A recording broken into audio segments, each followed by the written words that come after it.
Começa agora Papo de Comadres, com Deia Tolda. Hoje a gente tem um super bate-papo de comadres aqui com a doutora Luciane Fogaça, psicóloga, que veio conversar com a gente sobre um tema muito interessante, os sentimentos.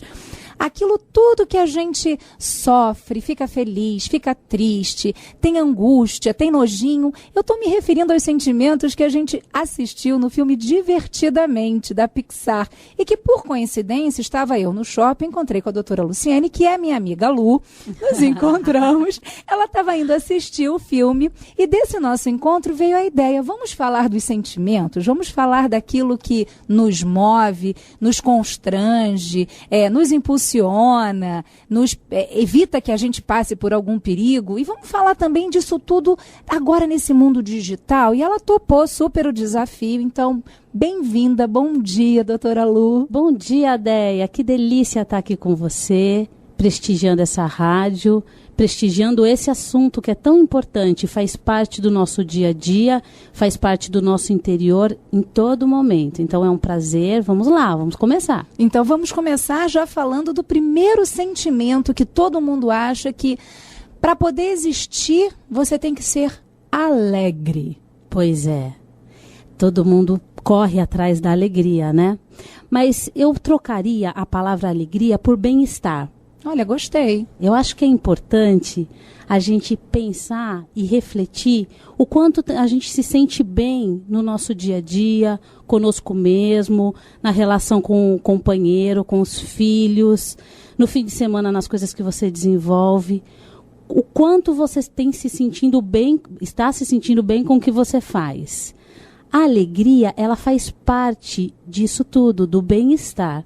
Em alguns momentos a gente se sente melhor, em alguns momentos não tão bem, mas a alegria pode estar ali presente, em alguns momentos com mais intensidade e com menos intensidade. Não é? O que você acha? Eu estava pensando justamente nisso. Quando a gente fala em alegria, a gente pensa... Vou usar uma figura. Aquele cachorro pulando com a língua de fora e com o rabo abanando. Uma coisa esfuziante... Você, para ser alegre, você tem que estar num êxtase, né? Isso. É uma coisa que você tem que estar num êxtase. E as pessoas, elas têm vivido isso, e a gente entra nesse assunto até um pouquinho mais tarde, né? O papo hoje vai ser uma delícia, gente. Vai ser bem comprido o papo hoje. A gente vai entrar, sim, nessa loucura que é a alegria obrigatória, né? Mas eu gostei da ideia do bem-estar. Quer dizer, a alegria é você estar bem consigo mesmo nos momentos variados da sua vida. Exatamente, porque a nossa tendência é inverter algumas situações. Então a gente acaba achando que como a situação ali não está tão legal, tá tudo muito ruim, eu não estou tão feliz, não estou tão alegre, estou triste. E às vezes, há um momento que você consegue parar, respirar fundo, poxa, mas eu estou sentindo um bem-estar. Talvez a situação não é como eu gostaria, mas eu estou tranquila, estou em paz. Não tão alegre como eu gostaria. Mas esse bem-estar é uma dica para que você reflita e talvez mude de ideia. Não, na verdade, acho que eu estou sentindo uma alegria, sim. Adorei. Porque é isso mesmo. Acho que a gente... Inclusive, a gente conversando com as pessoas, né? A doutora Luciane, ela atende a sua clínica, então passam pelo dia vários pacientes, né, por ela, e eu também, assim, empiricamente, né, conversando com as pessoas na rua, a gente vê isso, né? A gente identifica que se eu não estou absolutamente alegre, significa que eu não estou bem. Exatamente. E não é isso, não né? É isso. Porque sabe o que acontece, Deia? A gente tem uma expectativa e uma idealização muito grande das coisas. Tudo tem que, se não tiver muito fantástico, talvez, ou tudo em perfeita ordem, eu não estou bem, eu não estou alegre. É possível a perfeita ordem? Não é possível, mas a gente realmente acha que pode ser possível. E essa busca incessante, essa busca frenética, ela tira a gente da realidade do dia a dia. Isso faz muito mal e não traz bem-estar. Tirar da realidade. Eu também gostei desse teu termo. Só a alegria tira a gente da realidade? Que outro sentimento também nos tira da realidade? Na verdade, uma coisa bem importante de a gente refletir é que a partir do momento que a gente se dá conta do que a gente sente, está sentindo no momento, a gente volta para a realidade. Excelente, excelente. Então, por isso é tão importante o autoconhecimento. E se dar conta do que a gente sente. Uma dica bem bacana para as mamães, por exemplo, é perguntar para o filho, para a filha ou para o esposo. Uhum. E para os esposos, enfim, numa relação onde a mãe está ensinando a criança tantas coisas. Filho, o que você está sentindo? O que aconteceu? Qual é o sentimento? O que você está sentindo? O que você está sentindo? As pessoas não perguntam isso, não. né? Olha. E soa até como uma coisa, nossa, que pessoa carinhosa comigo. Isso acontece muito no consultório, no trabalho analítico. Mas o que você sente? As pessoas ficam assim, não sei o que eu sinto. Ninguém me perguntou. Então é muito importante a gente, como papai e mamãe, fazer essa pergunta para os nossos filhos, desenvolver isso. Se perceber na criança, levar a criança até essa percepção. E a gente, como adulto, como jovem, buscar dentro da gente entender e sentir aquele sentimento, entender, compreender internamente, não é algo racional. Tá. Mas é alguma coisa onde você, no movimento de introspecção, vai buscar, peraí, mas o que eu estou sentindo agora? E às vezes é difícil, porque a gente não tem esse hábito. Não, a gente não tem esse costume. A gente vai fazer uma parada rapidinha, mas a gente já volta. E vamos falar de mais sentimentos. Rádio Web Conectados, Papo de Comadres. Só podia ser aqui, né? No Bate-Papo de Comadres. Essa entrevista super gostosa com a doutora Luciene. Você está ouvindo o Papo de Comadres. Voltando agora com a doutora Luciene, a gente estava falando no outro bloco a respeito de parar e se perguntar o que eu estou sentindo nesse momento. Nesse momento me parece a chave, né, Luciene? Porque mais cedo você estava falando da gente reconhecer esses sentimentos e também não fazer deles um cavalo de batalha. Então você estava dizendo, eu não preciso ser absolutamente alegre para estar num momento de bem-estar, para estar num momento bom. Eu queria ir para o outro lado agora, né? A gente falou da alegria, vamos falar da tristeza? Claro. A grande vilã, ou será que não? Pois é. No filme eu acho mágico a ideia, para mim ficou muito forte a ideia de que se não tivesse a tristeza, a alegria não apareceria, né? É mesmo. A gente o tempo todo a gente se debate muito com essas sensações de alegria e de tristeza, né? E a tristeza também nos aproxima muito da realidade. É verdade. Não é? É verdade, é verdade. A tristeza nos mostra, assim, muito da nossa humanidade, então ela traz um sofrimento, que é um momento importante de se valorizar, porque é um momento onde a gente começa a tomar mais contato com quem a gente é, com as nossas dificuldades, com as nossas críticas, com as nossas queixas. E essa ideia de que se sentir bem o tempo todo é o que faz parte da condição humana é um grande equívoco. Eu acho que a gente não vai ficar fazendo aqui apologia à tristeza, ao sofrimento, mas ele faz parte do movimento para um bem-estar. Se você não consegue tomar contato com seus momentos de tristeza e sofrimento, reconhecer, chorar, sentir com intensidade, reconhecendo a tristeza, de onde ela vem, por que está te mobilizando tanta tristeza, isso sim tem valor, isso é importante. Quando você dá, veja, não é dar valor ao sofrimento, mas reconhecê-lo, quando você começa a reconhecer a tristeza que tem dentro de você por determinada coisa, você passa a tomar contato no mesmo momento com o bem-estar e com a alegria. Então, alegria e tristeza estão ali sempre juntos, não tem como separar. E eu queria te perguntar uma coisa. A gente tem a tendência de achar que a alegria é nossa, mas a tristeza quem nos traz são os outros. Por que a gente culpa tanto o outro por essa tristeza, se o que você está dizendo é justamente o oposto? Essa tristeza, ela nos pertence e a gente precisa saber conviver com ela, a gente precisa encontrar nela a alegria, da mesma forma que a alegria, ela não significa o bem-estar, né, completo. O bem-estar é justamente esse balanço que você está falando, essa parceria da alegria com a tristeza. Por que muita gente busca no outro a culpa, e aqui eu estou fazendo culpa entre aspas, pela sua tristeza? Porque as pessoas, muitas vezes por conta da criação, dos professores que tiveram, da sociedade que vive, do ambiente que vive, sofreram, muitas vezes a gente sofre ou sofreram muita censura. Então, quando você precisa tomar contato com alguma coisa que não está te fazendo bem, que você mesmo fez e provocou, é difícil de admitir, como se assumindo a culpa você fosse morrer. Que interessante. Então, se você a sensação é essa mesmo, né? De morrer. De morrer.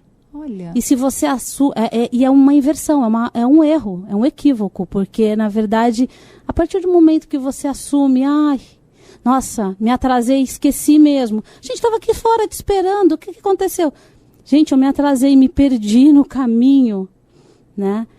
Às vezes o que a gente faz? Não sabe o que é? É porque tinha um farol, que acabou a luz do farol, e eu fiquei parada, a gente acaba inventando uma historinha. Uma historinha, né? Então, muitas vezes por conta de um medo de uma retaliação muito grande, interna, né? Porque a pessoa vai te dizer o quê? Tá bem, entra. Isso. Acabou, né? Não é nada além disso. No momento em que você assume essa culpa, né?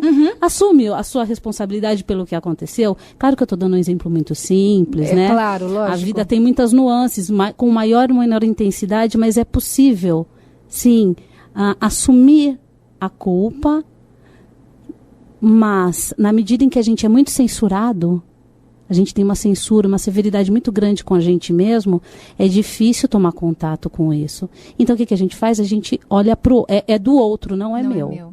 A gente projeta, é a projeção, é uma defesa, né? Nossa, é isso mesmo.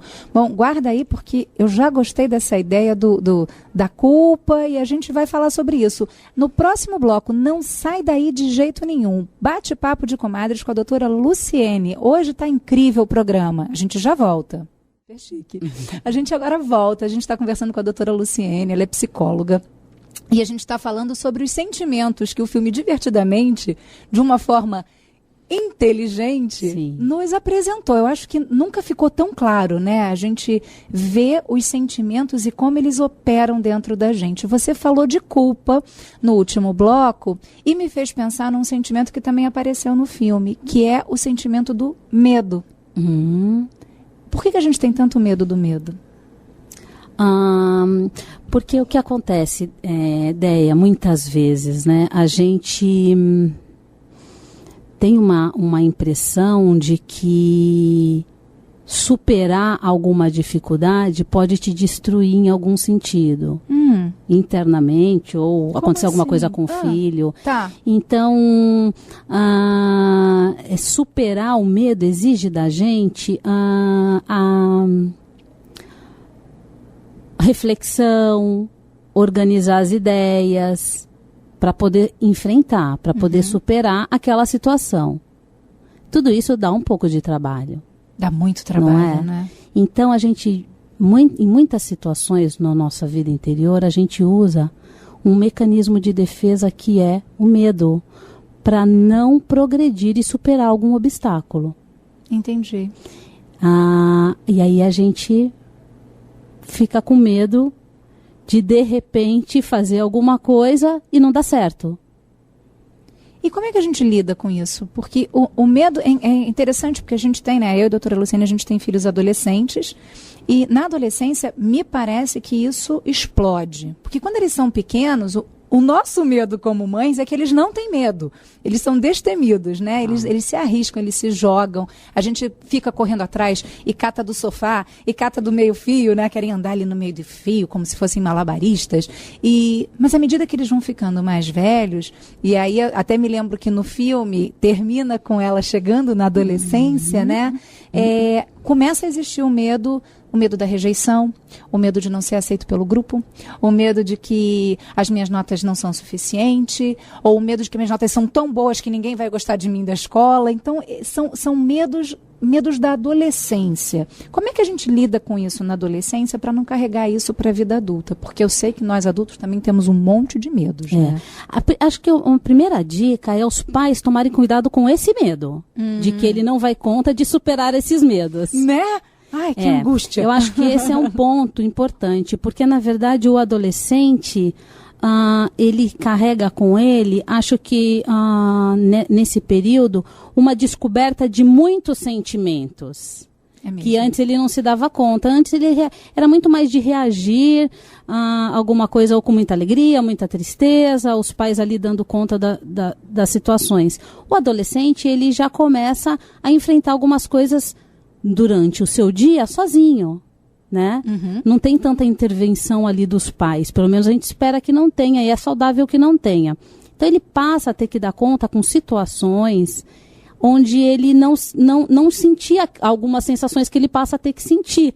Né? Então isso, na verdade, às vezes paralisa. Então, por exemplo, um adolescente que fica daí muito intimidado numa situação de exposição ou para se colocar, né? Então ele paralisa por alguns momentos, até mesmo para poder entender aquela experiência que é tão diferente para ele. E por que é mais fácil para uns do que para outros? Eu sempre me perguntei isso. Porque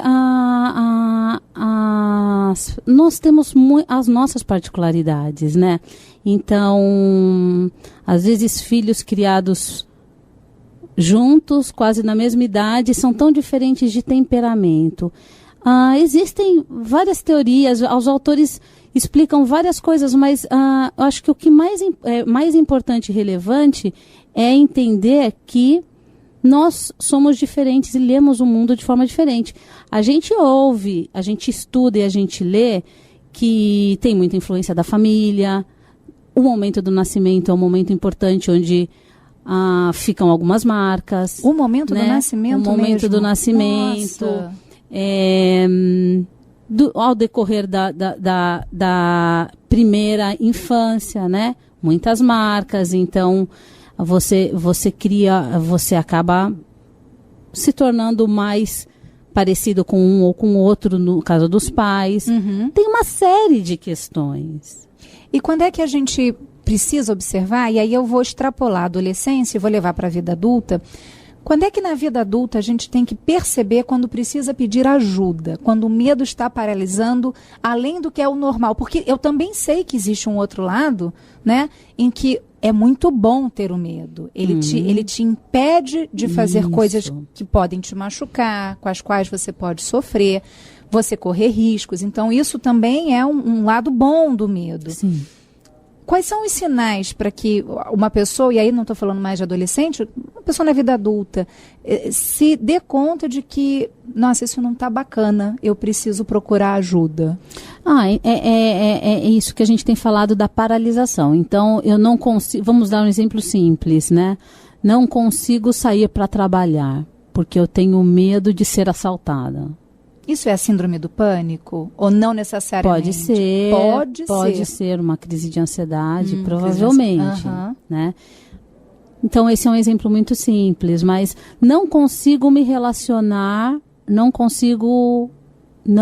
quero, mas não consigo, tenho medo de me entregar a uma pessoa, namorar. Por exemplo, também. Por exemplo, a pessoa começa a perceber que ela não consegue.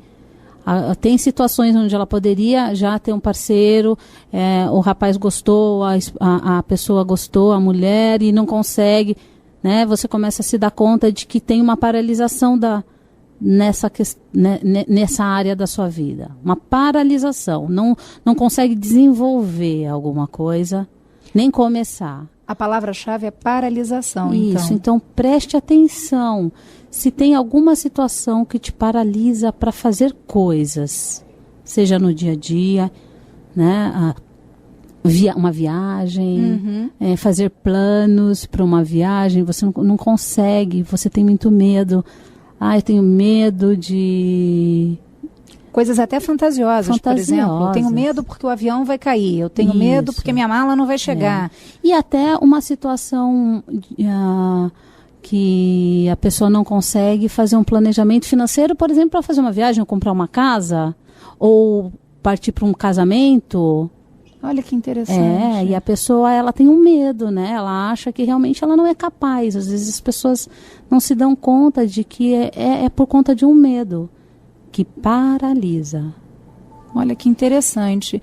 Falando de mais um sentimento que aparece no filme, que é o nojinho. Eu não sei que sentimento é esse, porque alegria, tristeza, medo são sentimentos que a gente conhece melhor. Mas e o nojinho? O que é isso, esse sentimento? O nojinho, eu acho que nesse filme tem muito a questão da adolescente, né? Ela vai se tornando uma adolescente e eu acho que tem muito a ver com aquilo que a gente já falou, de que se dar conta de uma sensação nova, que é estranhar coisas. Né? O estranhamento, né? O estranhamento de coisas. Porque a criança, o bebê, quando não gosta da comida, ele simplesmente joga fora. Ele não come, ele trava a boca e não quer comer, né? Quantas mães já não fizeram 1 milhão de aviõezinhos e não conseguem que os filhos comam? Ele não come. Ou depois de muito tempo, na frente de uma TV, a criança abre a boca, coloca, e às vezes eles jogam fora mesmo assim, né? Cospem. Agora, o adolescente, pensando no adolescente, ele começa a ser mais seletivo. Olha. Porque a criança, ela também começa a ser mais seletiva com os alimentos, né? Sim. Agora, quando o adolescente, a criança vai crescendo, ela passa a ser seletiva com outras coisas numa outra dimensão. É verdade. E é difícil para o adulto se dar conta de que ele não gosta disso, né? Uhum. E o adolescente é muito cheio de expressão, né? Corporal. Não suporto. É intenso. Né? É intenso, né? Muito Eu acho intenso. muito engraçado isso. Eu me divirto com o adolescente por isso. Porque é uma intensidade das emoções, porque é tudo uma descoberta. É tudo tão à flor da pele. É muito à flor da pele. A gente imagina que... eu, pelo menos, né? E você me corrige se eu estiver errada. Mas a sensação que dá é que são os primeiros anos, né? Aquele bebezinho acabou de sair da barriga da mãe, então tudo é novidade para ele. E, novamente, quando entra na adolescência, porque, de novo, você está entrando num mundo novo. De novo, você está conhecendo coisas, como você mesma falou, né? Sentimentos que você nunca tinha se dado conta que existiam e que, de repente, estão ali à flor da pele. Você tem que lidar com eles. E como é que você faz, né? E a sacada do filme, né, é que eles mudam de casa justamente nesse período onde, internamente, o adolescente está se dando conta de uma realidade que não fazia parte dele, né? E de mudanças internas muito profundas, né? Que, inclusive, tem uma questão hormonal, mas que interfere hormonalmente no próprio adolescente, né? O movimento contrário, porque as emoções são muito intensas. São extremamente... A gente muda de humor, né? Na adolescência você muda, você acorda bem, dá 2 minutos, você está mal-humorado. Aconteceu alguma coisa? Nada. Me deixa quieto. Isso. Quantos pais já não passaram por isso? Você lembra de você adolescente? Sim. Porque eu me lembro claramente da minha adolescência. E eu falava esses dias com uma pacientinha minha disso, de calma, fica tranquila, durma bastante mesmo, porque ela dizia do sono que ela sentia e ela precisando estudar para o Enem. Tadinha. E o sono. Então, as estratégias que eles vão arranjando, né? Eu tive que dormir, eu falei, fez bem, dormiu e depois à noite acordou e foi estudar. Se os pais não têm esse olhar menos censurador e tão rigoroso, eles não autorizam isso, né? Então, o adolescente se permitir dormir, sentir sono e não inverter, não é preguiça, é sono de verdade, porque tem uma transformação interna muito grande. Tem toda uma fábrica. Tem, né? toda uma fábrica a pleno vapor. Fazendo aquela criança virar um adulto. E isso é muito cansativo. A gente vai rapidinho para um break e a gente já volta. Tá uma delícia o papo, né? Então não sai daí. Papo de Comadres, hoje com uma super entrevistada, a doutora Luciene, psicóloga. A gente já volta. Sim. No último bloco a gente terminou falando de censura, né? Os pais não censurarem. E a autocensura mesmo. Eu pensei agora no outro sentimento que o filme mostra, que é o sentimento de raiva. No filme, não sei se você lembra, a raiva, ela fica com tanta raiva que ela quebra o painel de controle, socando, porque ele é todo socadinho, né? Ele é todo fortinho, e ele soca o painel de controles e dá um verdadeiro pane na cabeça da menina. E aí a gente já está falando do meio para o final do filme, né? E aí, né? O bom é não ter raiva? O bom é ser sempre cordato? Ou a raiva também é um sentimento importante? Veja bem, Deia, na verdade eu nem colocaria importante, a palavra nem seria importante, a raiva ela existe. Interessante. Né? Eu acho que os sentimentos eles existem e eles precisam estar muito conscientes estarmos muito conscientes deles dentro de nós. Então vem a raiva. Vem a raiva. O que eu faço? Reconhecer essa raiva. Reconhecer. Porque, da mesma forma, os outros sentimentos. A partir do momento que eu reconheço, eu consigo, em certa medida, ter o controle da situação, do meu mundo interno. Peraí, qual é o caminho? Nossa, eu estou tão alegre. Peraí, vamos avaliar a situação. O que está acontecendo aqui? É isso mesmo, né? E aí vamos para um extremo pensando na alegria, na raiva. Na raiva.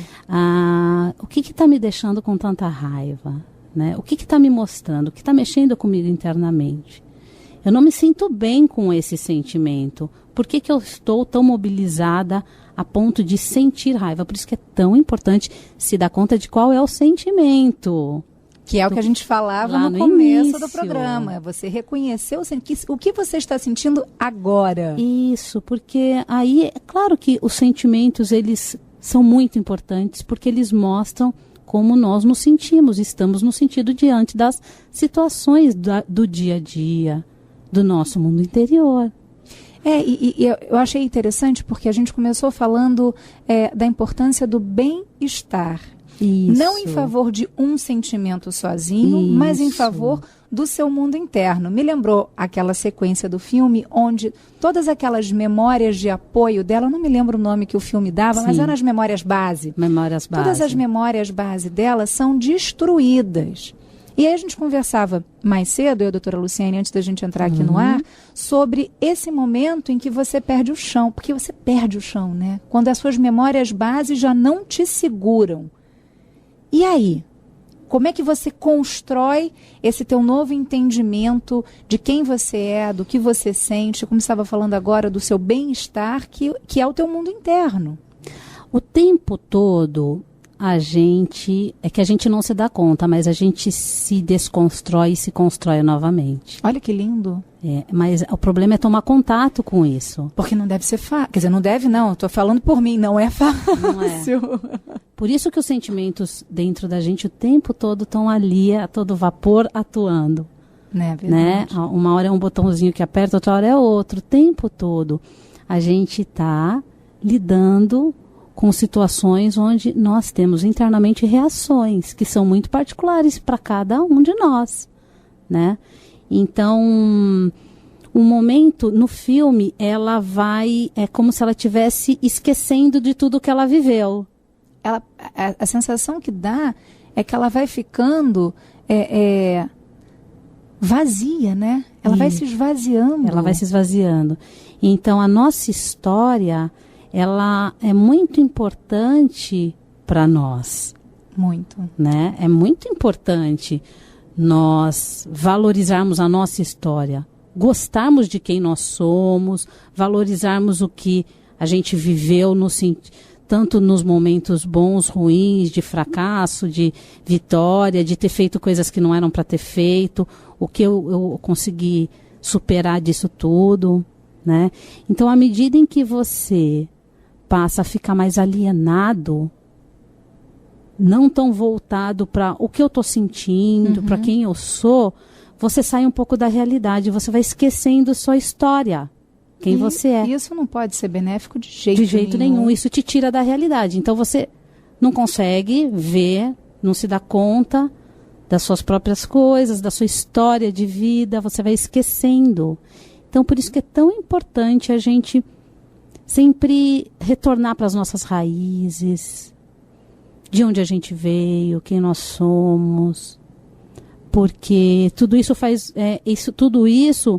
possibilita a reconstrução, o recomeçar. Peraí, mas eu tenho uma história de afeto, de uma infância que não foi tão fácil, mas que eu consegui superar, né? Perder isso, não ter essa memória, traz uma devassidão de sentimentos de muita melancolia, muita tristeza. Né? E aí uma tristeza excessiva, uma né? tristeza excessiva, que é além da realidade, como você dizia. Isso, tristeza, raiva. Não me conformo, não foi justo comigo. Não foi, isso. E a gente falou disso também mais cedo hoje, que é o que ela sente, né? Ela fica extremamente entristecida, como se tudo tivesse sido feito contra ela. Contra ela, né? Porque agora, ter a memória do passado, mesmo não estando lá, é incrível. Né? É uma coisa boa, né? É uma coisa tem que boa. Lembrar de onde a gente veio. É claro, o tempo todo.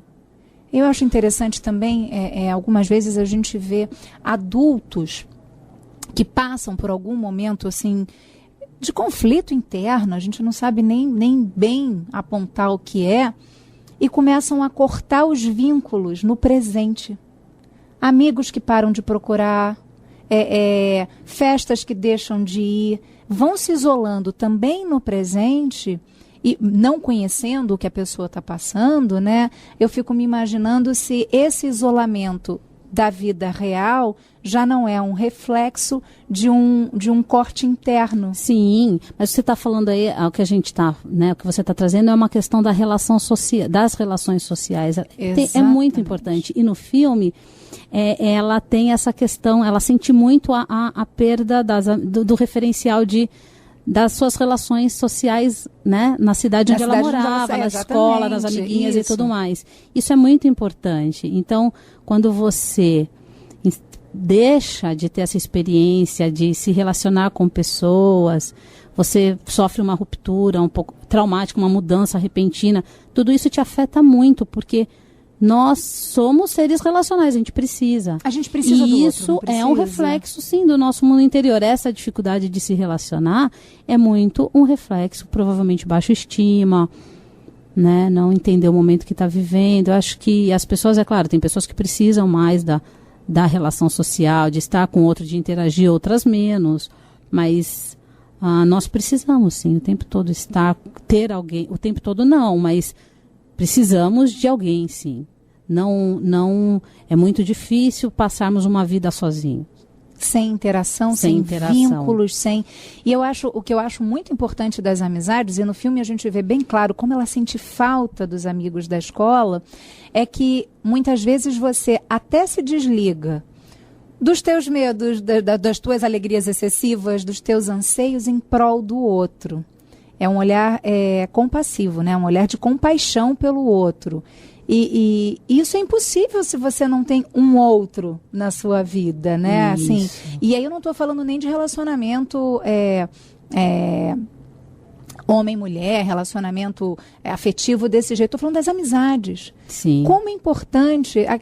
circula, e a gente já vai falar também desse assunto das redes sociais, mas circula nas redes sociais um texto atribuído a alguém que falou em Stanford, eu nunca conferi para saber se é verdade, isso, em que o autor diz que para as mulheres a coisa mais importante que existe são as amizades femininas.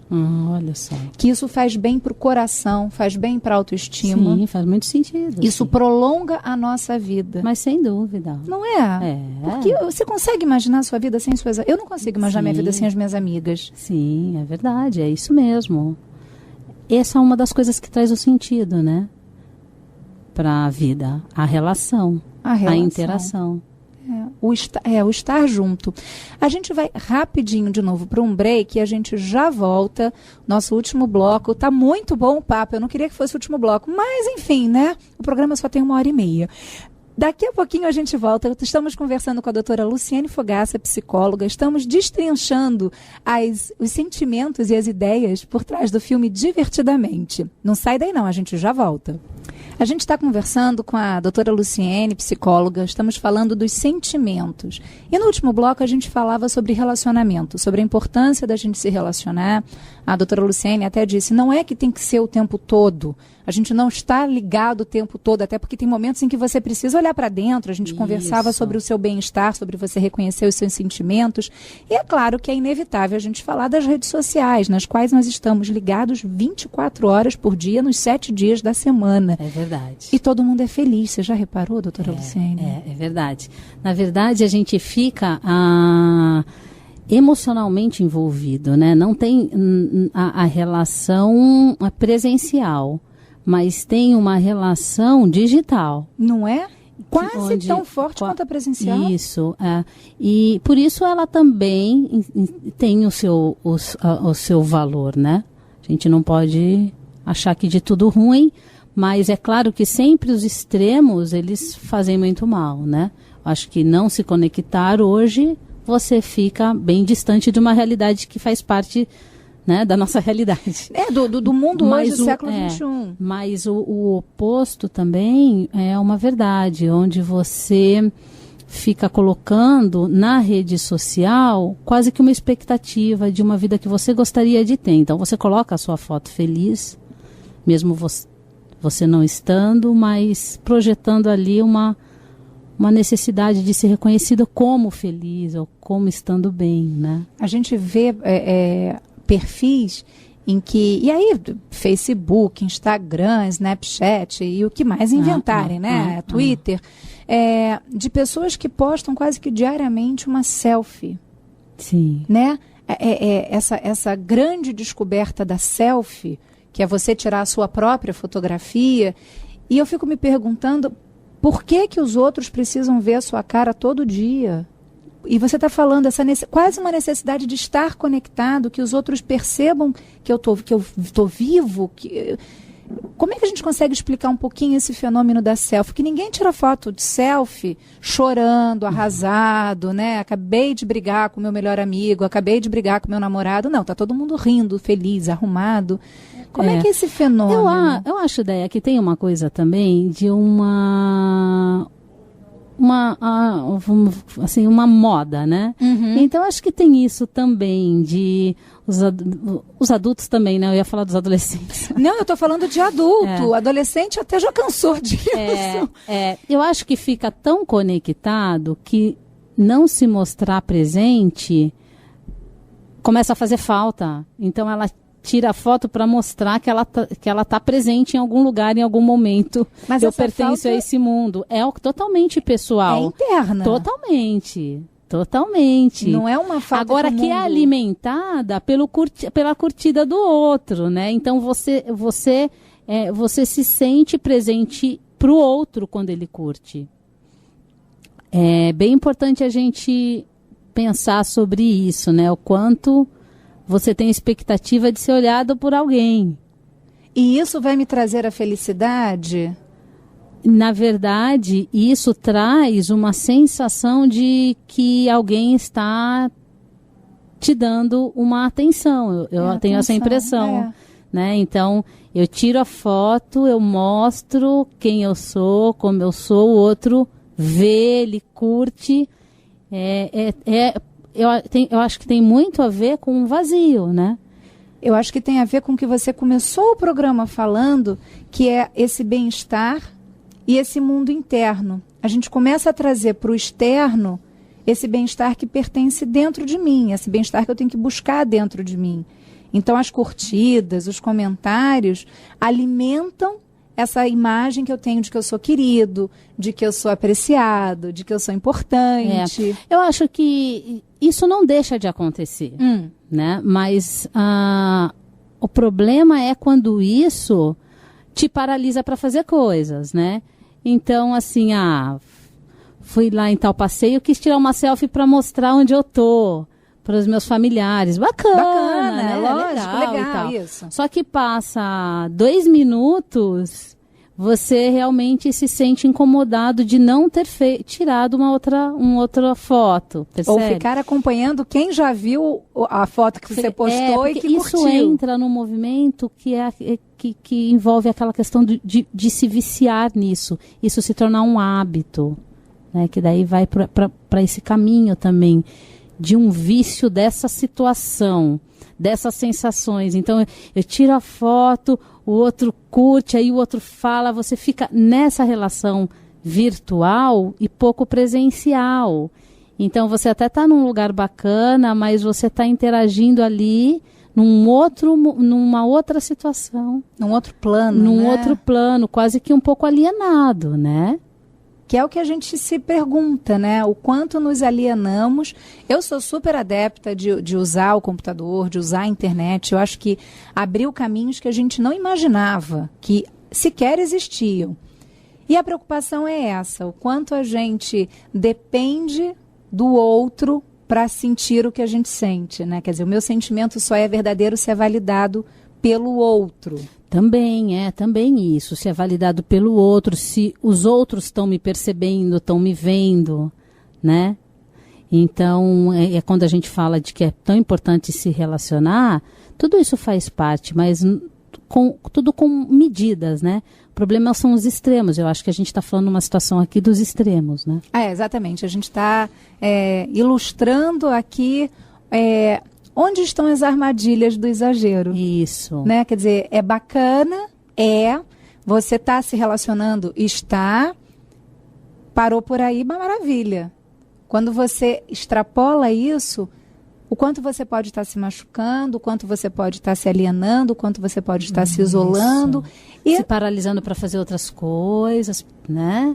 E aí quando a gente pensa, tem muitos adultos e adolescentes também, mas adultos que ficam ali o tempo todo conectados e vem uma angústia porque ele não consegue produzir o que ele produzia antes, mas porque ele está ali, ele tem a dificuldade de se relacionar.